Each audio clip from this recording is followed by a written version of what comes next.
So it's sort of a tale as old as time, if you will. And no, we're not necessarily talking about the summer movie season that saw Mission Impossible 29 and Indiana Jones 28 or something like that. It really is amazing how many different franchise movies have come out as the next version of it. And interestingly, the box office did not exactly applaud those much this past summer.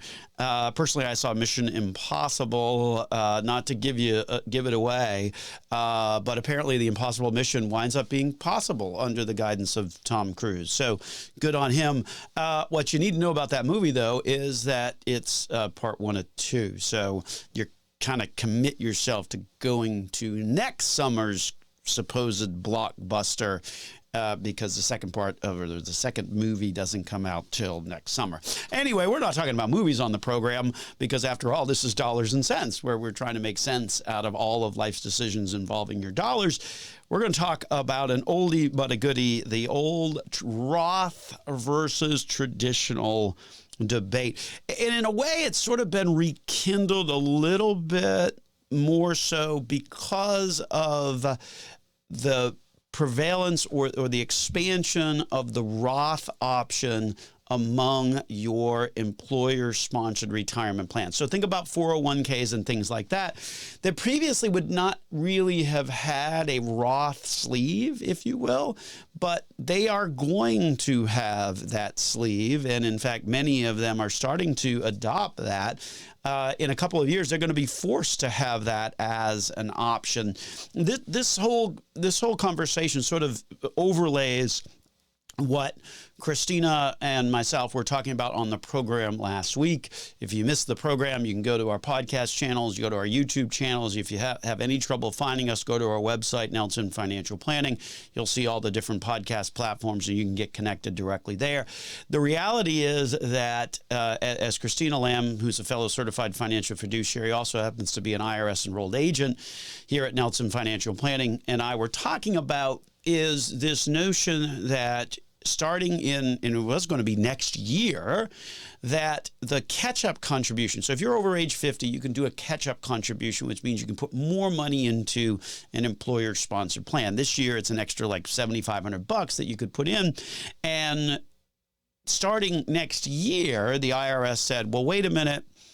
We want to actually generate some tax revenue on that now. So we're going to force you into, if you're doing the catch up and that means you're over 50, then you've got to do that on a Roth basis. You can no longer do that on a traditional basis and get the tax deduction. You've got to do that on the Roth side. So, and that applied if you were higher income earning as well. So if you had made over $145,000 in the prior year, you were in essence going to be forced to do the Roth as it relates to your catch-up contribution.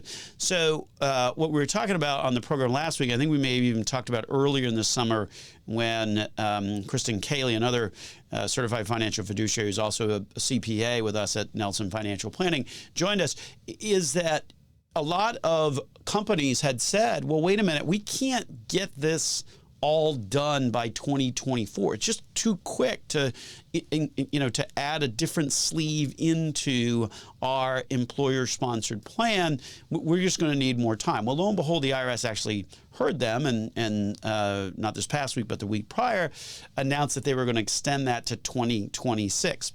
But here's the reality. It is coming to a theater near you, and your employer-sponsored plan will have a Roth sleeve. It may not necessarily now, although more and more are, but it will have that going forward in order to address this particular a change, if you will, that the IRS has promoted. So just to recap, let's at least set the stage before you get any further on the difference between doing a traditional versus a Roth. So it's basically a conversation about, do you pay now or do you pay later? And I'll tell you, this has been sort of one of the biggest raging debates that you hear people talk about across the board when it comes to your finances. So we get that this is perhaps one of the more confusing selections that you have to make, because it really is kind of one of those things where, well, if I pay now or pay later, what's the current look like versus the future? I mean, at the end of the day, there's no real right or wrong answer on this, because each one has pros and cons depending upon how the future spins out. Because the IRA is I'm going to save money on the taxes now because I get the tax deduction now. But then when I take the money out, I've got to pay taxes on it. IRAs also have a required minimum distribution, which means that you have to start taking the money out over at a certain age, and that age is 73. The reality is, and it's funny, when we think about the RMD, how many people get sort of hung up on that? Because for most people, if you're retired, you're taking money out of your accounts. And if you're taking out a reasonable amount of money from the accounts and not taking out too much, but even that smaller, more reasonable amount is going to satisfy your required minimum distribution. So it's not like the required minimum distribution is on top of what you must take out of those accounts. It's the minimum. So once you've sort of satisfied the threshold, then you're all set on it. But IRA monies do have that required minimum distribution rule that you must observe. In contrast, Roths, on the other hand, you don't save now, but you save later, because when you put money into a Roth, there's no tax deduction now, but when you withdraw it, it is tax-free. Similarly, there's no required distribution on it. So that's sort of the, kind of the background, if you will, of this choice and this debate that's sort of been raging on for years and years. But here's where, I guess, with the passage of time and these oldie but goodie conversations there's always reasons to sort of rehash it. And I think there's 4 different things that are happening now that do kind of shift the thought process a little bit. And the first of all is just the ability to have that as an option. There's a lot of times where you didn't have the Roth option, and so it was kind of a moot point, right? But consider that we're in an environment of lower income taxes. That's number 2. Consider number 3, the specter of higher tax rates in the future. I think that's probably going to happen. And then lastly, number 4, the elimination of the ability for your beneficiaries when they inherit these accounts to stretch out the distribution of the money over an extended period of time. The elimination of that stretch IRA is really pretty significant. I mean, it requires a much more finely tuned analysis on cash flow and tax planning.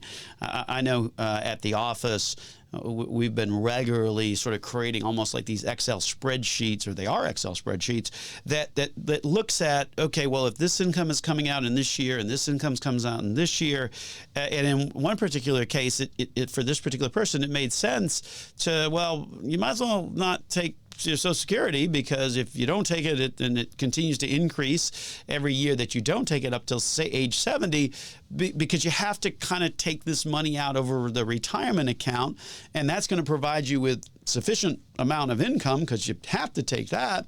You might as well wait on Social Security. So those are kind of a little bit of the nuances, if you will, of how this can play out very differently, particularly with this notion of the stretch IRA. Because the reality is that between the traditional versus the Roth and what you should be doing, I mean, this is a terrible answer, but it kind of depends, right? I mean, if you're younger and in a lower income bracket, then the Roth makes sense. Like if we're sitting with somebody during tax season, we're looking at a tax return at their tax return, and lo and behold, I mean, they're in like the 12% bracket. Well, then, okay, yeah, I get that.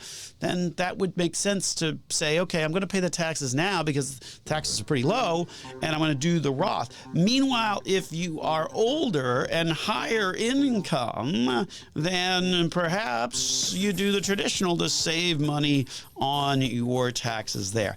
Bottom line, think about it as a real choice. It's not just something you just blindly select. It really requires you to take a look at your tax return.